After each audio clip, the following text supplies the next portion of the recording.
Hello friends, இந்த வீடியோவில் என்ன பார்க்கணும்னா சிறகடி காசு சீரியல் என்ன போட போகிறாங்க பார்க்க போகிறோம். சீதா வந்து அழுதுகிட்டு இருக்கா. அப்போ எவ்வளவோ மீனா கேட்குறாங்க, சொல்லவே மாட்டேங்கிறாங்க. ஏன்னு கேட்குறாங்க. ஆனால் அந்த அருண் வந்து ஏதோ அடிச்சிருக்காங்க போல இருக்குது.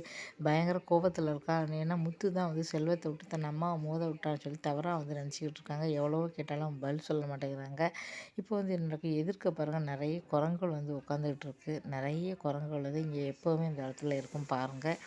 நிறைய குரங்குகள் வந்து உட்காந்துட்ருக்கு. இப்போ வந்து பார்த்தீங்கன்னா அதுமாரி ரவி வந்து பார்த்தீங்கன்னா தப்பான பழக்கத்துக்கு அடிமையாகி பண்ணுறாரு. மாடிக்கு மீனா வந்து அதை பார்த்துட்றாங்க. இப்போ வந்து பார்த்தீங்கன்னா அதே சமயம் இங்கே ரோகிணி வந்து மனோஜை வளைச்சி போடணும்னு சொல்லிட்டு பொய் சொல்கிறாங்க. பார்க்கில் வேற ஆள் கூட இருக்கேன்னு சொல்லிட்டு மனோஜ் அங்கே வந்துடுறாரு. இப்படி இன்றைக்கி பூரா சிறகடி காசு சீரியல் இப்படி தான் வந்துக்கிட்டு இருக்கு பாருங்கள். நிறைய குரங்குகள் வந்து இங்கே உட்காந்துக்கிட்டு இருக்கு. இந்த வீடியோ பிடிச்சா மறக்காம சேனலை சப்ஸ்கிரைப் பண்ணுங்கள். நன்றி.